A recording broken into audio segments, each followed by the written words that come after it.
Hello, ProductCon. Wow, I'm back. Anyone else not a morning person? Yeah, we're in this together. So, what a lovely introduction, and thanks for getting up early for me. So, what am I here to talk about today? Trigger alert, Gen AI.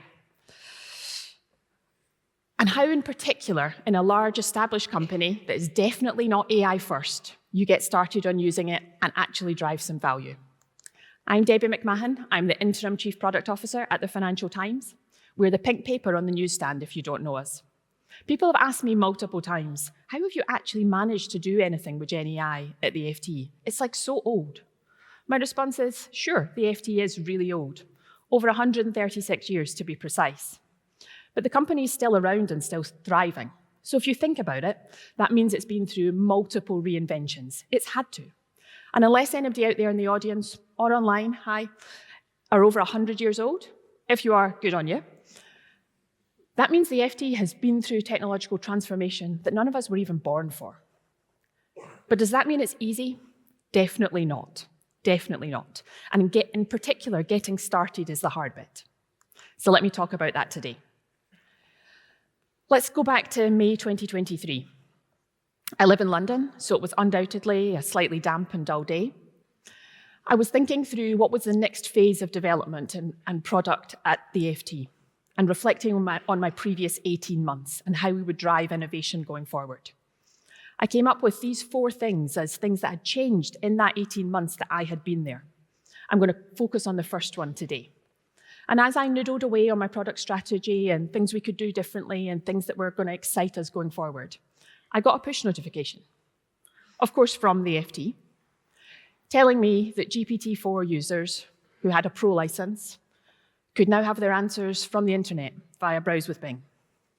Now that may have been short-lived, but at the time I didn't know that. Well, that's a game changer, isn't it? If I'm honest, I felt fear. I wasn't the only one in the company when I looked at Slack and emails and the conversations I had over the subsequent few days. If you think about it, it makes sense. What is the point of an organization like the Financial Times? We're here to report the news, to help decision makers understand the world and make complex decisions. We're here to help individuals understand what is happening around them and the world they live in. We're here to make people look smart at events like this and dinner parties. And these tools were now saying that they could do something very similar. Sure, in a different way, but ultimately a similar outcome. And often at a cheaper price than the FT. Though just to be clear, we're still really good value. That's a pretty big existential threat, isn't it? So what do we do? Well, firstly, I ripped out a few pages of my product strategy, started scribbling and scoring and starting again in some places. That's what you do when the world changes really fast. But I'm an optimist, and I concluded really quickly that we had an opportunity.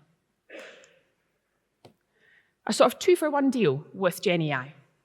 We could use it as a catalyst for innovation to help us drive a different way of working and a different way of doing things, and also recognizing that it was an innovation in and of itself. We were going to get both from it if we did this right. But how to get started? How to ask the company if it actually wanted to do this? It's not necessarily obvious. I'm sure some of you sitting out there in big companies are going, we've not even really played with this yet, all this time later. So how do you get started? Well, my conclusion really was start at the very beginning. Some stuff I'd already done on innovation kind of felt like maybe me and some of my team were away over here and the rest of the company was back in the garage. I didn't want that to happen again. So I'm going to put on the screen, unapologetically, 3 really basic questions that we started with. Do we as an organization want to lean into Gen AI, or are we going to sit back and wait and see? If we do lean in, where? Is this just going to be about the tech, or is it about how the whole organization operates? And then finally, if we're going to do this in any way, is it to drive efficiency or process improvement? Is it about business value, or both, or something different? So here are our answers. Yes, which is great, otherwise this would be a really short talk.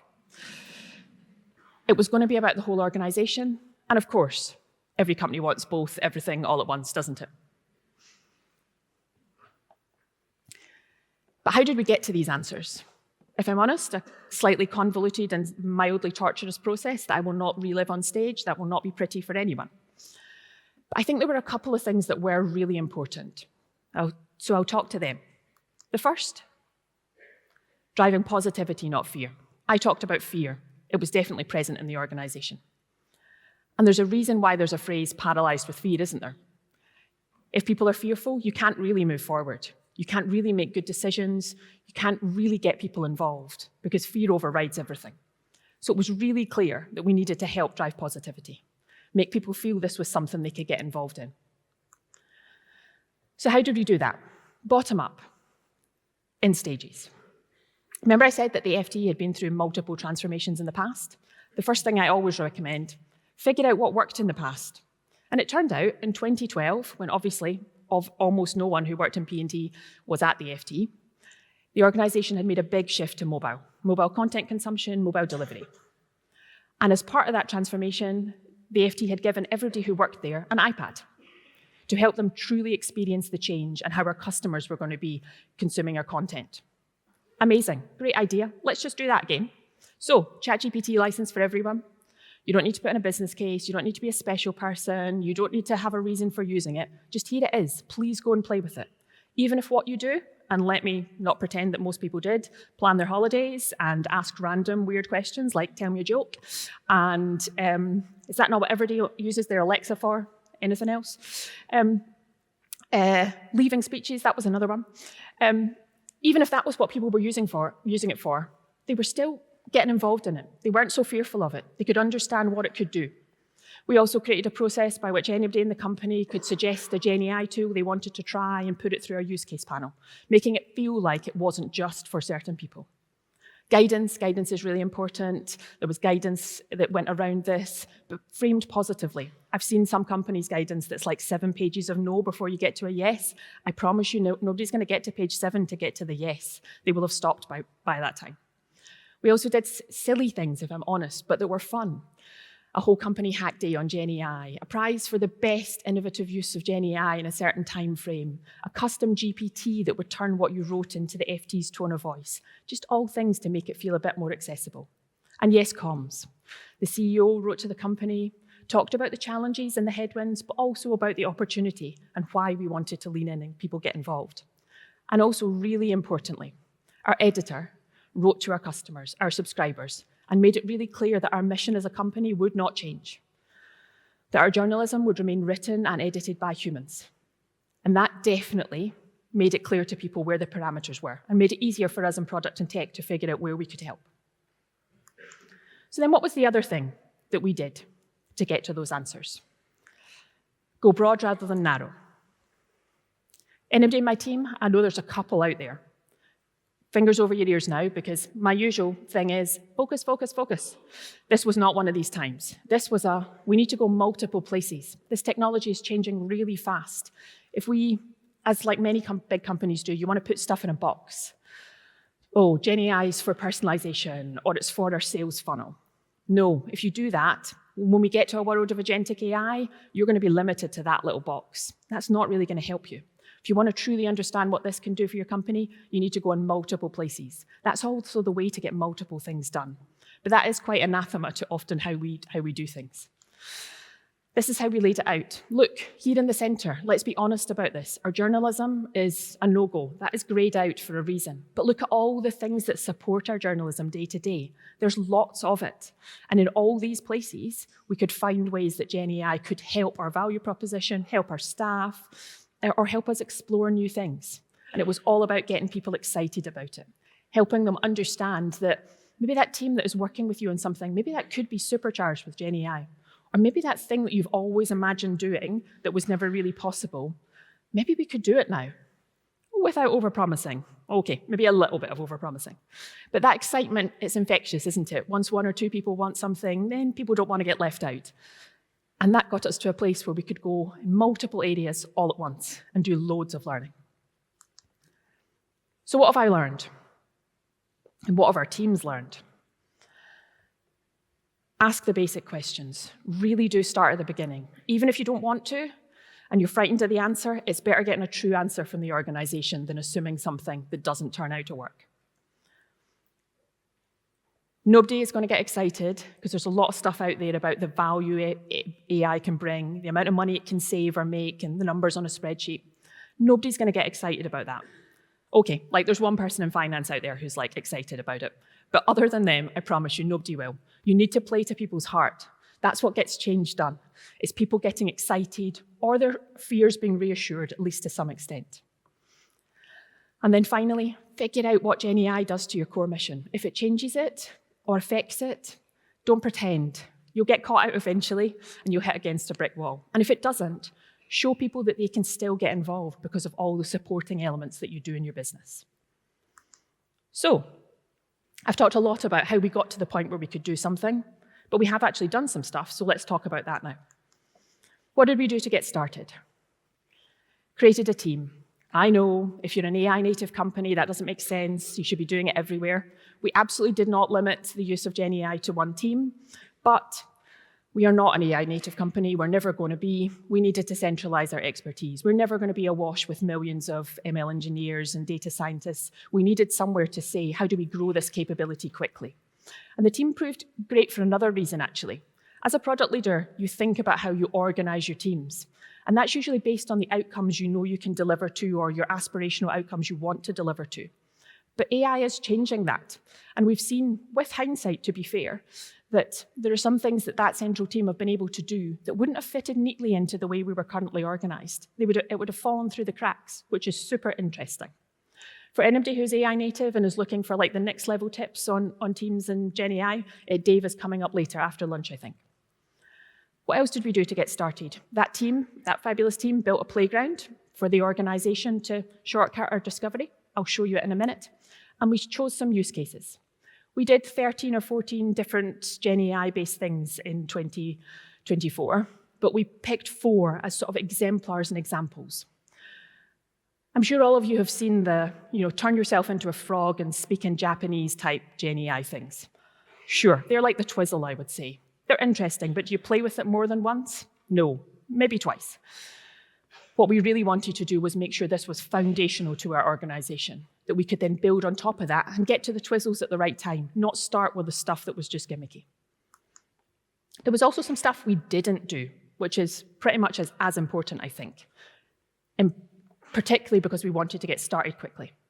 We didn't pick a provider.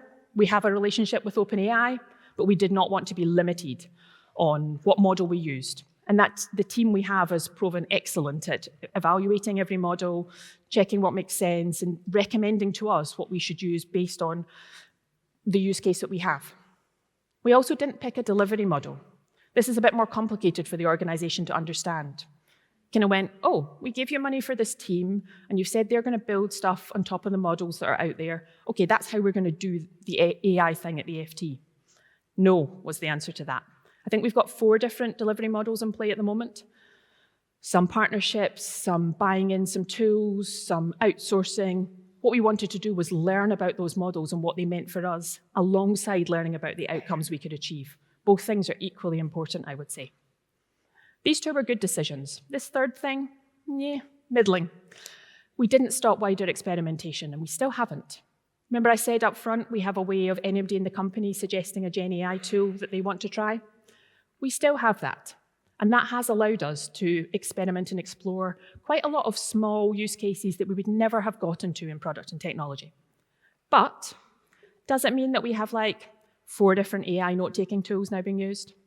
Does it mean we have 3 different ways of transforming text to video or video to text? Does it mean we have loads of duplication? Yes, is the answer to all those questions. And are we going to have to unwind that at some point? Sure, and that will be painful. So I guess I would say, whilst this is a good decision for excitement, you have to think about how you can support all these things and when you want to stop and reduce some of that. So, the playground. Why are we really proud of this? It's not the prettiest, as you can see on the screen, but it is incredibly simple. So this is for completely non-technical staff to be able to essentially play with our content within an LLM. We're really lucky at the FT. LLMs need content. We are a content business. This allows our editorial staff in particular to take the pre-built prompts that the team have created and either edit them or build their own prompt from scratch, all in a completely non-technical, super easy way, and within seconds, they will see what happens. This has been amazing. It's told us tons of stuff we absolutely do not want to do, but also helped us understand some things that we do want to take forward, but we're able to now do much more quickly because we've basically shortcutted the discovery process. The other thing I would say is why it's powerful is because we don't have all the answers in product, do we? Sometimes we like to think we do, and sort of we do, but still, what we tell people is we want their ideas too. And that is genuinely the case. And this has allowed us to get loads of input from the company, but in a way that is manageable, in a way that allows people to check and investigate stuff for themselves. I would highly recommend, wherever you are in your journey, if you don't have something like this, create it. And then the use cases. As I said, there were 4 of them, really fundamental to our business. We're a subscriptions business. I'm sure all of you who work in subscriptions businesses know personalization is hard. Even with automation, which we have, it still requires manual intervention, A/B testing a bit painful. So we wanted to improve that, and we absolutely have. You can see from the results. They're fantastic. Though interestingly, a slightly different result than we expected. We were going for conversion. It's actually turned out that lifetime value has been proven to be better via the AI models. But, and I will always stand on this stage and be truthful, this has been incredibly hard.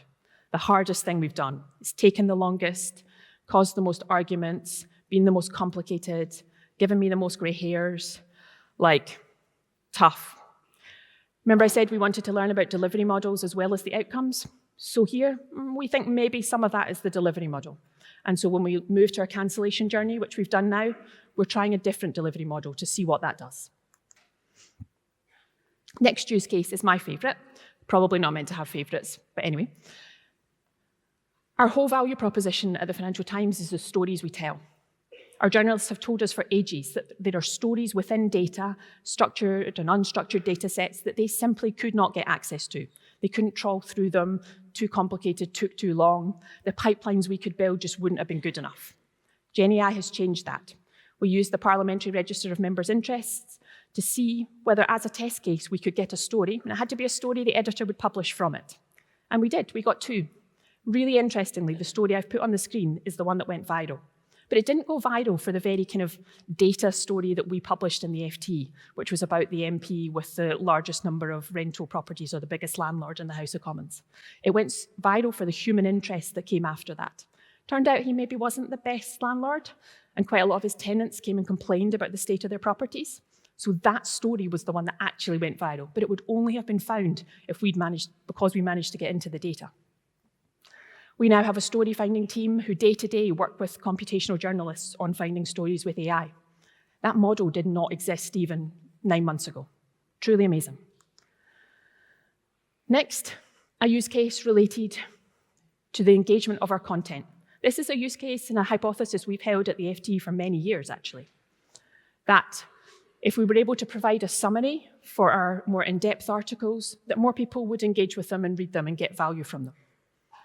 But we never had the resources to do this. GenAI has been able to help us generate summaries, which are still edited by humans because of hallucination. What's interesting is, despite this being a long-held belief in the company, the results so far have been inconclusive. What this has reminded me is that GenAI doesn't shortcut any of the other parts of a process for you. You still have to iterate on designs, really understand the specific use case you're working to, and do all that testing in the exact same way. So we are iterating on the design and also maybe doing something a bit more radical, which will come soon. And then finally, a very classic GenAI use case related to our customer care. I did tell you these would be in all different parts of our business. People say, oh, but Debbie, you've been able to have chatbots for years. Why did you need GenAI for this? That doesn't make sense. Anybody out there used a chatbot pre-2023 that they thought was actually any good? If you did, your expectations are too low. The FT has investigated this multiple times in the past, and every time concluded that we're a premium brand, our customers expect a premium service. What we were going to get from these chatbots and the automation in the back end was not good enough to justify the time and energy. But again, Gen AI has changed that. It absolutely is good enough now, hence we have implemented it and had really good results with more to come.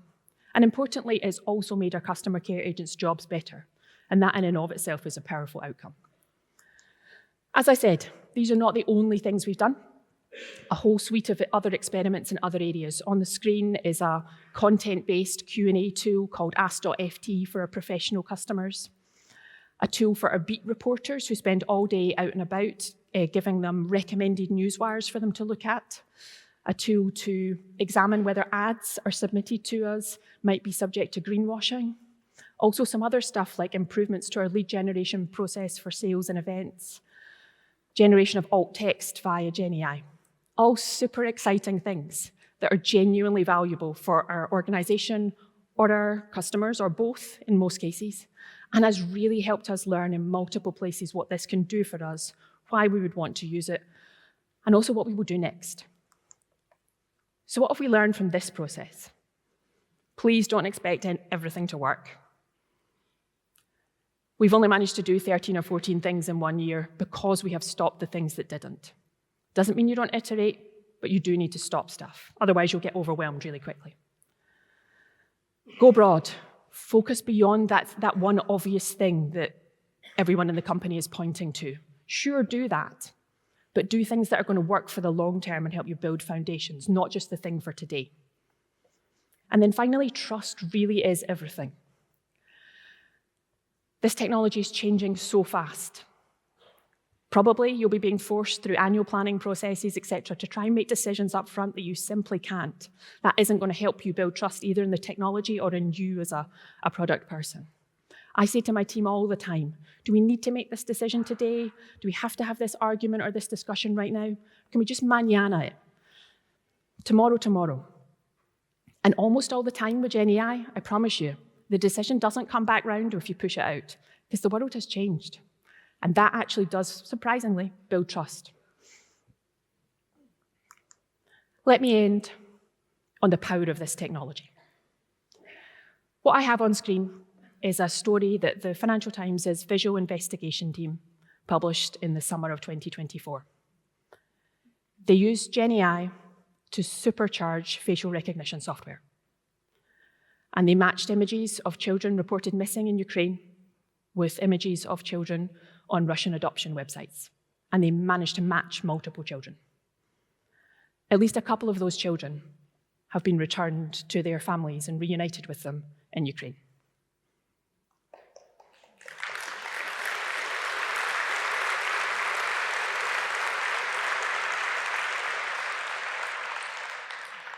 That, as I'm sure you do agree, is an incredibly powerful human outcome that was only possible because of Gen AI. I talked up front about my fear, the fear of my organization. I'm sure out there is fear too, even if you're not willing to admit it to yourself or anybody else. But what I would say in closing is that it's incumbent upon people like us, people in this room, people online, to help our organizations use this technology positively. Because if we can do that, it can achieve truly extraordinary results like the one I've shown you here today. Thank you so much.